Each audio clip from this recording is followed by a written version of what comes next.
ఒకానొక పట్టణంలో ఒక పేద కుటుంబం, క్రైస్తవ కుటుంబం ఉందట.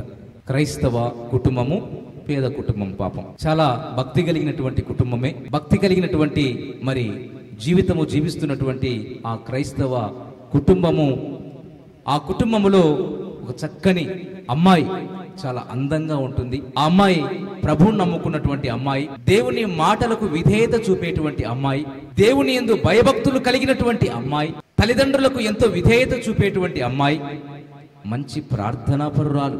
ఈ అమ్మాయి యుక్త వయసుకు వచ్చింది, వివాహానికి సిద్ధంగా ఉంది. తల్లిదండ్రులకు ఆ అమ్మాయికి పెళ్లి చేసేటువంటి స్తోమత లేదు.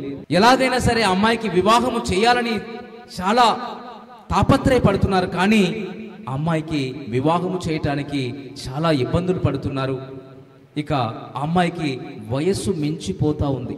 ఏం చేయాలో ఆ తల్లిదండ్రులకు అర్థం కావట్లేదు. దుఃఖపడుతున్నారు, బాధపడుతున్నారు. అయ్యో, మా అమ్మాయికి మేము వివాహము చేయలేకపోతున్నామే. దేవుని యందు భయభక్తులు ఉంచిన వారే, ప్రార్థన కలిగినటువంటి కుటుంబమే. ఒకవేళ ఆ అమ్మాయికి వివాహము చేయకుండా ఉన్నప్పుడు అందరు ఏమనుకుంటారు? వివాహము కావట్లేదు, ఆ అమ్మాయికి వయసు మించిపోతుంది, పేద కుటుంబం కాబట్టి వాళ్ళు కొంతమంది పేదవాళ్ళు అనుకుంటారు. కానీ ఇంకా కొంతమంది ఏం తప్పు చేసిందో అలాగే ఇంట్లోనే ఉంది అని అనుకునే వాళ్ళు, కొన్ని అవమానాలు, కొన్ని చీత్కారాలు, కొన్ని నిందలు ఆ కుటుంబం పైకి వస్తూనే ఉన్నాయి. ఈ అమ్మాయితో పాటు ఇంకా కొంతమంది తనకు స్నేహితురాండ్లు ఉన్నారు. వీళ్ళింటికి వచ్చేవాళ్ళు, పోయేవాళ్ళు. అయితే మరి ఈ అమ్మాయికి ఎవరైతే స్నేహితురాండ్లు ఉన్నారో వాళ్ళందరికీ కూడా వివాహాలు కూడా అయిపోయాయి. మరి ఈ అమ్మాయికి మాత్రం వివాహం కావట్లేదు. ఇక ఆ తల్లిదండ్రులకు దుఃఖము, బాధ, వేదన, ఏం చేయాలో అర్థం కాని పరిస్థితి. ఇంకా ఎంతో కృంగిపోయారు.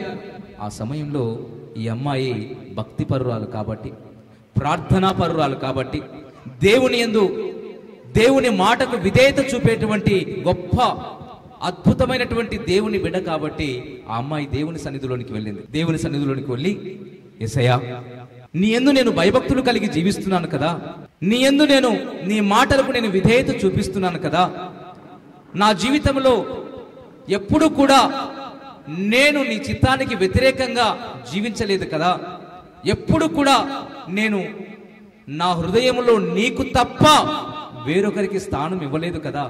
ఈరోజు నేను నిందపడుతున్నానయ్యా, ఈరోజు నేను అవమానం పొందుతున్నానయ్యా. ఇదిగో నా తల్లిదండ్రులు నాకు పెళ్లి చేయలేక దుఃఖపడుతున్నారయ్యా. ఇదిగో ఈ యొక్క లోకమంతా కూడా నన్ను నిందిస్తుందయ్యా.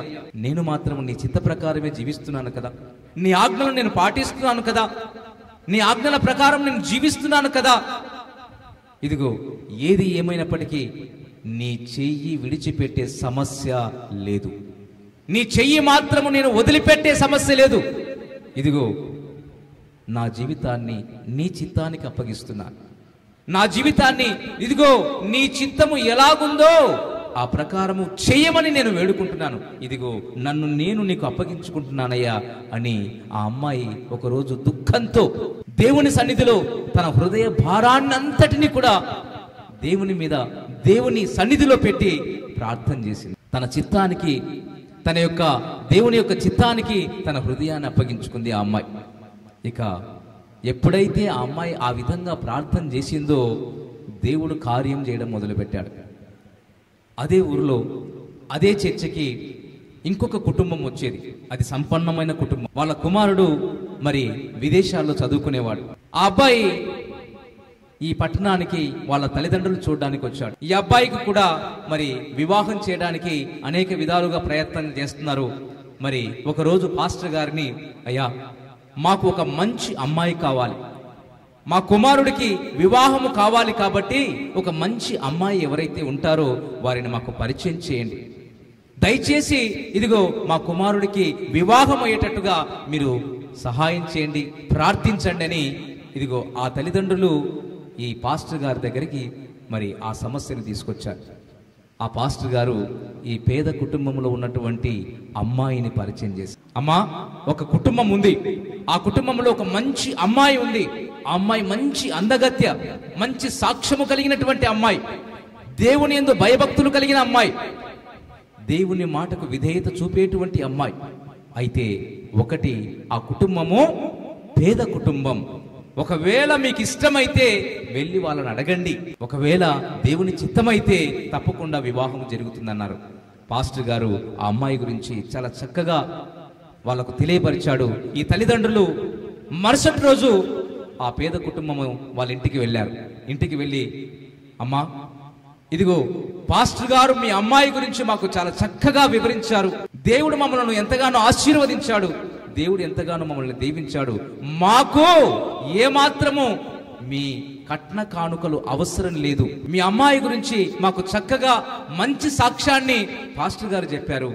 ఇదిగో మీ అమ్మాయిని మాకు ఒక్కసారి చూపించితే మేము మీ అమ్మాయిని మా కోడలుగా చేసుకుంటాం అని చెప్పి, ఇదిగో ఆ తల్లిదండ్రులకు ఈ యొక్క ఎవరైతే సంపన్న కుటుంబం ఉందో ఈ సంపన్న కుటుంబం వెళ్ళి అడిగినప్పుడు నిజంగా ఆ తల్లిదండ్రుల హృదయాల్లో ఆనందము ఎంతో గొప్పగా ఉంది. నిజంగా దేవుడు ఎంత గొప్ప కార్యాలు చేస్తాడు, దేవుడు ఎంతగా తన చిత్తాన్ని తన బిడ్డల పట్ల నెరవేరుస్తాడు. ఆ అమ్మాయిని తీసుకొని వచ్చారు, చూపించారు. ఆ అమ్మాయి వాళ్ళకు చాలా బాగా నచ్చింది. ఆ యొక్క పెళ్లి కుమారుడు కూడా ఈ అమ్మాయి తప్పితే నేను ఎవరిని పెళ్లి చేసుకునే ప్రసక్తి లేదని ఇదిగో తన తల్లిదండ్రులకు తేల్చి చెప్పాడు. ఇదిగో ఘనమైనటువంటి వివాహము కొద్ది రోజుల్లోనే జరిగిపోయింది. ప్రియ దేవుని బిడ్డలారా, ఎందుకు ఈ విషయాన్ని మీతో నేను పంచుకుంటున్నానంటే, దేవుని చిత్తానికి ఎవరైతే అప్పగించుకుంటారో, దేవుని చిత్తానికి ఎవరైతే తమను తాము సమర్పించుకుంటారో, ఈ కుమార్తె తన హృదయాన్ని దేవుని చిత్తానికి అప్పగించుకుంది, తన జీవితాన్ని దేవుని చిత్తానికి అప్పగించుకుంది. నా జీవితంలో కేవలం నీ చిత్తము మాత్రమే జరగాలి ప్రభువా, నా చెయ్యి నీ చేతికి అప్పగిస్తున్నాను, ఈ చెయ్యిని నువ్వు మాత్రమే నడిపించు అని తన జీవితంలో ఇదిగో తన చిత్తానికి, అదిగో దేవుని చిత్తానికి ఆ అమ్మాయి అప్పగించుకుంది. కాబట్టి దేవుడు తన చిత్తాన్ని జరిగించడం ప్రారంభించాడు. ఆ తల్లిదండ్రులు రావడం, ఆ కుమారునికి వివాహం కోసము ఎదురు చూడటం, ఇదిగో పాస్టర్ గారి దగ్గరికి రావడం, ఈ కుటుంబము ఈ ఇంటికి రావడం, ఆ అమ్మాయిని చూడడం, ఆ అమ్మాయి వారికి నచ్చటం, కొద్ది రోజుల్లోనే ఆ అమ్మాయికి ఘనమైన వివాహము జరగటం, ఇదంతా కూడా దేవుని చిత్తము ద్వారా జరిగితే అది చాలా ఘనంగా ఉంటుంది. దేవుని చిత్తానికి మనము అప్పగించుకున్నట్లయితే దేవుడు మన జీవితంలో తన చిత్తాన్ని నెరవేరుస్తాడు. అందుకే మరి ఒక మాట మనం చూద్దాం. చూడండి, హెబ్రీలకు రాసిన పత్రిక 10వ అధ్యాయము 35, 36 వచనాలు మనం చూస్తే అక్కడ ఒక మంచి మాట ఉంటుంది. చూద్దాం. హెబ్రీలకు రాసిన పత్రిక 35వ వచనం, 36వ వచనం. కాబట్టి మీ ధైర్యమును విడిచిపెట్టకుడి, మీ ధైర్యమును విడిచిపెట్టకుడి, దానికి ప్రతిఫలముగా గొప్ప బహుమానము కలుగుతుంది. ధైర్యాన్ని విడిచిపెట్టకూడదు. మనకు కష్టం వచ్చిందని, మనకు అనారోగ్యం వచ్చిందని, మనకు దుఃఖము కలిగిందని, ఏదో పెద్ద శ్రమ సంభవించిందని మనము కృంగిపోకూడదు. శ్రమ దినమున నీవు కృంగిన ఎడలా నీవు చేతకాని వాడవుతావు. అందుకే ప్రభు అంటున్నాడు, మీ ధైర్యమును విడిచిపెట్టకుడి, దానికి ప్రతిఫలముగా గొప్ప బహుమానము కలుగుతుంది. ఈ కుమార్తె జీవితంలో అదే జరిగింది. తన జీవితంలో ధైర్యాన్ని విడిచిపెట్టలేదు. తనకు నిందలు వచ్చినా, తనకు బాధలు వచ్చినా, తనకు ఎన్ని ఇబ్బందులు వచ్చినా, తనకు అవమానము ఎదురైనా తన జీవితంలో ఏమాత్రము తన ధైర్యాన్ని విడిచిపెట్టలేదు. కాబట్టే దేవుడు తన జీవితంలో తన కార్యము జరిగించాడు. ప్రభువునందు ప్రియులారా, ఈ సందేశాలు మీకు నచ్చినట్లయితే దయచేసి లైక్ చేయండి, సబ్స్క్రైబ్ చేయండి, పక్కనే ఉన్న బెల్ బటన్ నొక్కండి. ఈ సందేశాలను దయచేసి 10 మందికి షేర్ చేయమని ప్రభువు నామమున ప్రేమతో మీకు మనవి చేస్తున్నాం. Thank you. Praise the lord.